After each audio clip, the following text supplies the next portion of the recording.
Hey guys, I don't know if you noticed, I'm on one knee because, no offense to you, he's a pretty short guy, but I don't want to make him look up at me. I'm here with Casey Call, number 90, just number 90? Yeah. Okay. Pretty good race today. You finished second. Sorry, I'm looking at my notes. Finished second in round one and third in round two, well, race two. How was your car out there? Well, including after we got into a wreck last weekend on Sprint Cup weekend, we fixed the car in that 1 week, and we had a bunch of help from our competitors and some friends. And the car was tight at first, and we loosened it up, and it was just right at the sweet spot, and we set a new track record. That's awesome. So, I'm sorry, guys. I really don't have questions planned out here. Talk about tonight. Car good, loose, like to be better? Well, tonight the track got a little colder, so the track conditions changed. So we had the car loose, and it loosened up a little more because track conditions. And then we were actually really fast, but we just didn't have the speed on the bottom to get cleared by AJ Eastman and Jacob Perry. Okay. I really should have thought of questions. Anything else you would like to say regarding tonight or me or I don't know? Well, I like this track. I want to thank everybody who came out, supported. I'd like to thank you for doing these interviews. And I'd like to thank Chanel Auto Part, Signworks for wrapping my car, and I'd like to thank all my competitors for coming out to the track to come race us. All right. Thank you. I mean, you're welcome for the interview, just bringing awareness to you guys. Thank you for doing the interview with us. And now on to the 33 AJ Eastman. Yep. Okay, now on to AJ Eastman. Okay, so now thanks, Devin, for sending that to me. That's really cheap operation, just me. Now with AJ Eastman, correct? Mm-hmm. He finished third in race one of the Bandolero cars. Tell us about your car and your race, and yeah. In the first race, it was one of the most fun races I've had in a long time. My good friend Jake and my other good friend Casey, we were battling for the top three throughout the entire race, and eventually Jake pulled ahead, and I followed in with Casey, and we finished 1, 2, 3. That's awesome. I noticed when you were racing, there were some moments where a caution came out, and I went, because I noticed you were maneuvering the car really well. So how long have you been doing Bandolero cars? I'm sorry, I really don't have questions written down. How long have you been doing bandos and stuff? I've been racing bandos. This is my third year now. And I started at the Waterford Speed Bowl, and that track didn't really suit us. There's a lot of stuff going on there. And then we tried to race at Bethel, New York, and that was a really fun track. We loved it. It was just the adventure it took. It took us 3 to 3.5 hours to get there. And we found this track, and it's perfect. I mean, I love the track. I love the people here. It's just a blast. All right. Tell us a little bit to get to know you for a driver bio. Why not? What did you do before bandos? Is this your first racing? Yeah, I don't know. Well, my dad used to race, and he got me into this. But before these, I raced ATVs, and yeah, I used to just ride around with my friends and stuff. But car-wise, this is my first car ever. It just kind of hooked with me, and I love it. It's something I want to do for a long time. Now, how old are you? I'm 15, almost 16. Holy 16 cow. So are you looking ahead of going to Legends, or are you going to race this until you're old enough to go to ACT, or what's your future? Well, we're thinking about this being my last year just because I'm going to college in 2 years, so we want to start focusing on school and scholarships and stuff in sports. But I mean, now that I think about it, my brother, who just raced this car actually in practice alone, he did great. I'm thinking about racing. I want to race with him now. I think that would be fun. I mean, come out every once in a while so we don't have to work on the car as often. I think it'd be fun. That sounds fun. So you're basically going to probably try to step aside from racing, go through college, sports, stuff like that, and then come back? Or when you come back, what are you thinking? I'm thinking, well, my dad wants me to get into a mini stock, and I think that sounds like a lot of fun. We just don't know where we'd race them. I mean, this seems like a cool place with the road course every once in a while, but I know that's a touring division. So, I mean, I don't really know where my racing career is going to go after this. I wanted to go somewhere, though. Okay, well, good luck. Probably by the time if you want to get to NASCAR, right? By the time you get to NASCAR, I'll probably be in the press booth, so I'll be able to say, hey, I knew that kid. So thank you for the interview, and great job tonight. Thanks. I'm here now with Jacob Perry. He won the race one of actually the makeup race for the Bandos, and finished fourth in the second one. So how was your race car today? Well, the race car was destroyed in second practice. We blew up the clutch, and so my dad was working everything, and he made a couple mistakes, but he got the car back, and I can't believe it, but we spun out because the car was terrible. We came back, and we won race one. Race two wasn't such our race.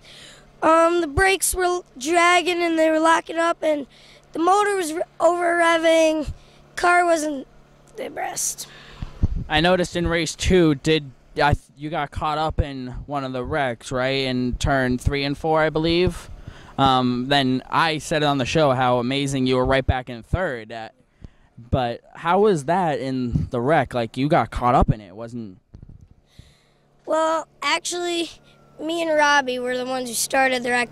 I kind of came down and he kind of drove into me. It was both of our faults, but we both got over it pretty quickly.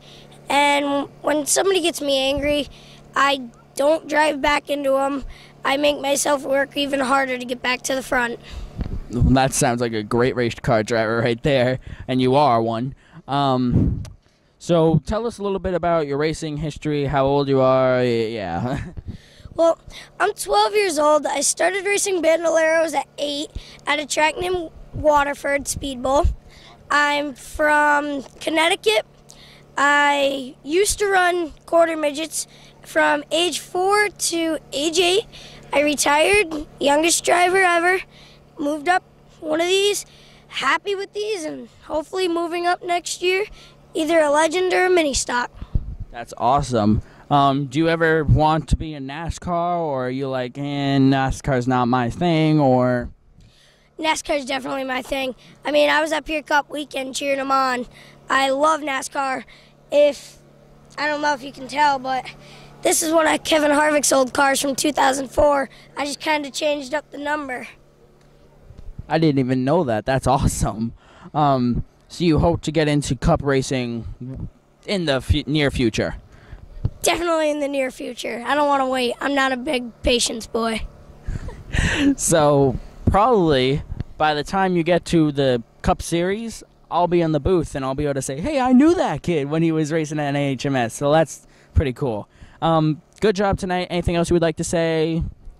I'd like to say thank you to my dad and my mom for getting me out here and supporting me in these race cars. And I want to thank my aunt who gave us some money for some new tires, which helped us win tonight. And I want to thank my dad's cousin, Norm Perry. He's blind and he's just the best guy ever.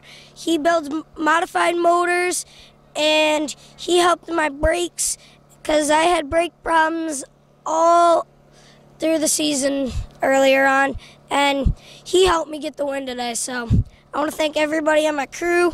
I want to thank Critical Signs, BMW Marine, G3 Racing, BobValeni.com, and Westerly Auto Body. And remember, if you ain't first, you're last.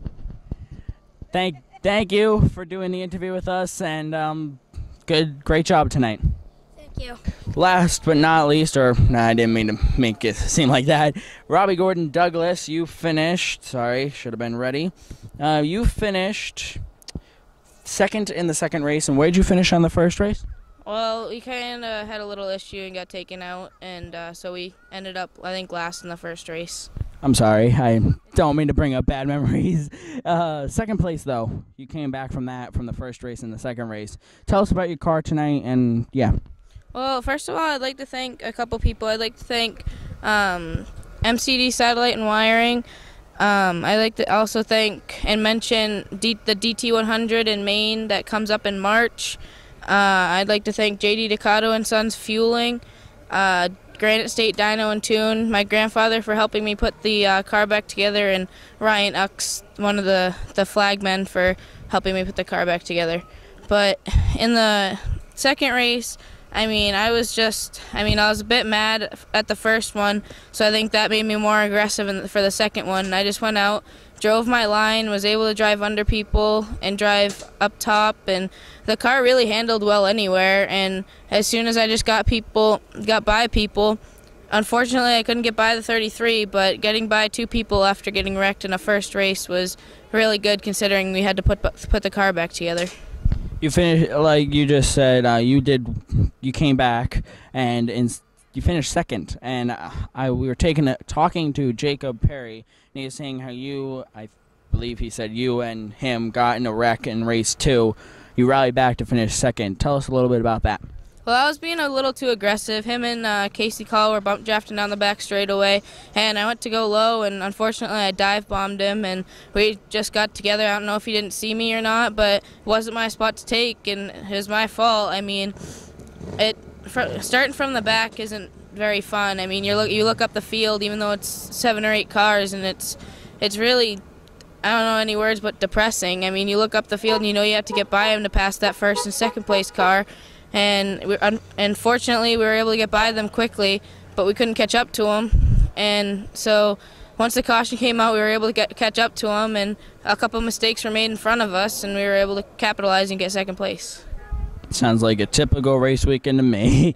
Anything else you would like to say? You thanked your sponsors, talked about tonight's race. Anything else regarding the race? You, like bio, how old are you? Yeah. I'm 13. I've been racing this is my second season, and I've been racing since I was 10. I raced go-karts, and it's different getting in a full body car. It's not the same. It's just you have a full body around you with a roll cage, and in a go-kart you can just bend it back, but in these you have to pretty much replace stuff if you get wrecked. So I mean, fortunately we were able to get the car back together after a blown engine and a bent left front, but we were able to get back out there, and I'm proud of all of my crew for helping me getting me back out there.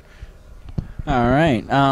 Any last words you'd like? Not that it sounds like a bad thing, but anything else you'd like to say? Any last words in this interview? Or I'd just like to thank Jacob, AJ, and Casey for just racing me hard and not trying to wreck each other. And I mean, they made a couple mistakes, and that's how I got by them, and they just couldn't get back by me after I drove my line. I mean,